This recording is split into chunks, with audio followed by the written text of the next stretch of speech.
Hello, dear learners. Today we shall study the poem No of class 7th. This no titled poem is written by Thomas Hood. Before explaining the poem, I would like to give a brief introduction of the poem. Thomas Hood was an English poet, author, and humorist. He was born in London as the son of a bookseller. Student, this poem has been written in the background of November, in the autumn season, when everything is fully covered with snow.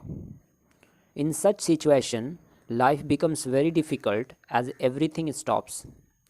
ये poem London के एक दृश्य को दर्शाती है जहाँ नवंबर में autumn season में सारी चीज़ें, पेड़ पौधे, घर, स्ट्रीट्स यानी रोड्स, ये सभी बर्फ़ से ढक जाते हैं. In this poem, everything starts with no. Now let's start this poem. No sun, no moon. When autumn comes, there is no sun, no moon. The whole area is covered with snow and the sky is covered with clouds. London में जब autumn season आता है नवंबर के महीने में, तो फिर क्या होता है? सूरज नज़र नहीं आते हैं, ना ही चांद दिखाई देता है, क्योंकि the whole area is covered with snow. हर जगह स्नो ही स्नो यानी बर्फ़ ही बर्फ़ दिखाई देती है. No morn, no noon. Morn means morning. There is no morning और noon because whole day seems to be the same. यानी एक ही जैसा समा होता है, एक ही जैसा माहौल, एक ही जैसा इन्वायरमेंट लगता है. कुछ पता नहीं चलता कि कब सूरज निकला है, कब जो है शाम हुई. ठीक है, that means there is no any sign of morning and noon. Okay. No dawn, no dusk. Now once again, dawn means morning and dust means evening. Yes, from morning to evening the whole day seems to be the same.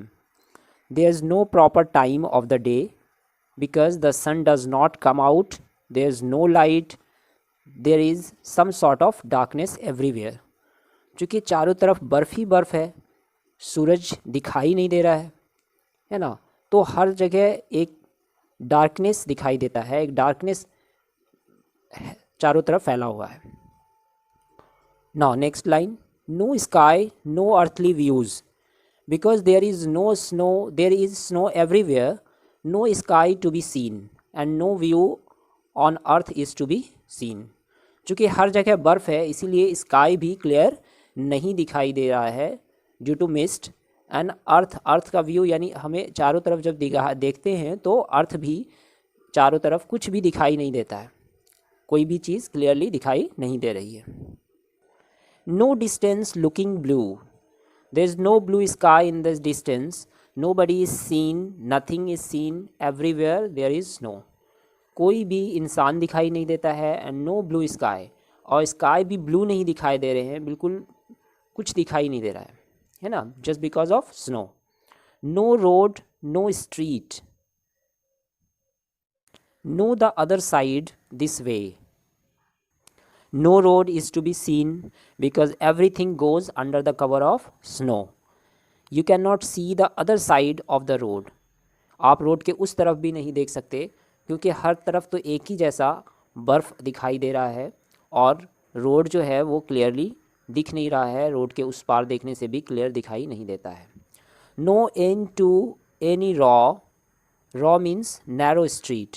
That means you can not see the other side of narrow street because there is snow everywhere, so there is no activity is to be seen. कोई भी activity, कोई भी जो है काम दिखाई नहीं देता, कोई भी हलचल दिखाई नहीं देती है. Everything seems to be silent and stop. No indication where the crescents go. No top to any steeple. यहाँ crescent मीन्स चांद नहीं है, बल्कि crescent मीन्स है arc shaped street, round street. And no top to any steeple. Steeple means the tower of church. Okay. So because of mist and snow, nothing is seen, either arc shaped street or the tower of the church, कुछ भी दिखाई नहीं दे रहा, ना church का tower नज़र आ रहा है, ना ही जो रोड हैं वो दिखाई दे रहे हैं। No recognition of familiar people, no courtesies for showing them, no knowing them. यहाँ ये कॉन्ट्रैक्शन फॉर्म यूज़ किया गया है, एम लिखा गया है in place of them. So no recognition of familiar people, no courtesies for showing them, no knowing them. Recognition means identification यानी पहचान।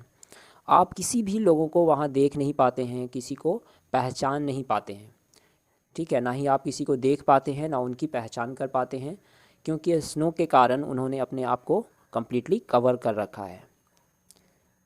And you can not show polite behaviour because nobody is seen outside. और जब आप देख ही नहीं पा रहे हैं किसी को और पहचान नहीं पा रहे हैं, तो आप पोलाइट बिहेवियर शो नहीं कर पाते, है ना। No travelling at all, no locomotion. Locomotion means movement, that means moving one place to another. You cannot go outside, you cannot go one place to another because everything stops. No inking of the way, no notion. Inking means clue and notion means idea. That means you cannot find the way, you cannot see the way because all the roads are under the cover of snow. आप ना ही land के through और ना ही ocean के through कहीं जा सकते। No go by land और ocean, no mail, no post, no news from any foreign coast.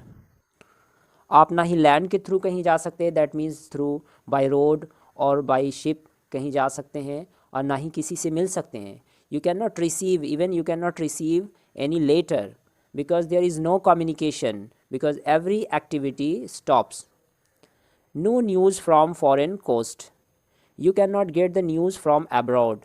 आप किसी भी अपने रिलेटिव या फ्रेंड से कहीं से भी कोई न्यूज़ नहीं ले सकते, कोई लेटर नहीं ले पाते, चूँकि हर एक एक्टिविटी जो है वो बिल्कुल पूरी तरीके से बंद हो गई है। इतनी बर्फ़ पड़ने की वजह से चारों तरफ बर्फ़ ही बर्फ़ नज़र आ रहा है, और हर एक एक्टिविटी क्या हो गई है, पूरी तरीके से बंद हो गई है।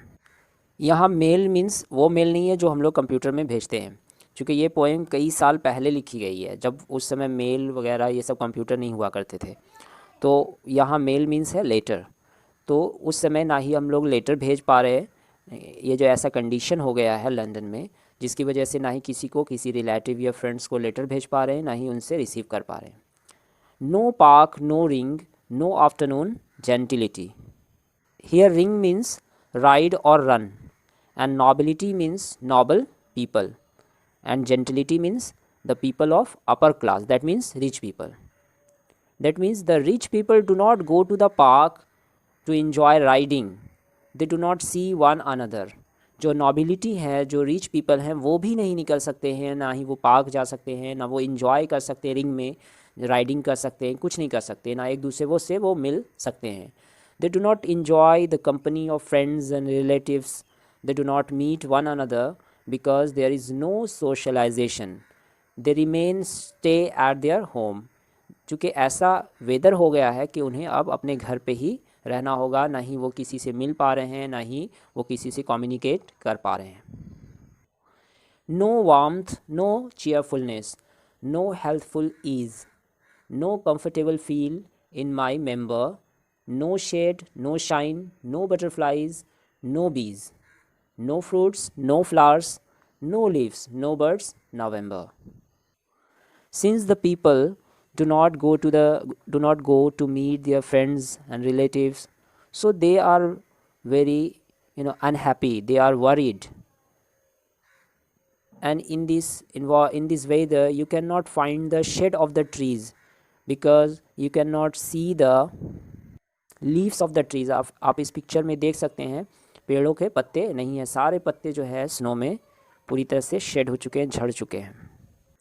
इस तरह के वेदर में कोई भी लोग कंफर्टेबल फील नहीं कर पा रहे हैं, चूँकि वो एक दूसरे से मिल नहीं पा रहे हैं, कम्युनिकेट नहीं कर पा रहे हैं, और बाहर का वेदर भी बिल्कुल क्या है, बिल्कुल ही सैड सा है, अनहैप्पी सा है, चूँकि कोई भी चेयरफुलनेस नहीं है, क्योंकि ना ही शेड है पेड़ों में, ना ही कोई सन की रोशनी है, शाइन है, no any shine of moon and sun, and there is no butterfly, no bees, no fruits. ना ही पेड़ों पे फल हैं, ना कोई फ्रूट, ना ही कोई फ्लावर दिखाई देता है, ना ही कोई बर्ड्स है। इस तरह से everywhere there is snow and nothing else. In this way, people are very worried and they feel very uncomfortable because everything is covered with snow. So student, that's all in this poem. So now students, note down the word meaning from your book and then write down the all question answer of this poem. So this is all. Thank you.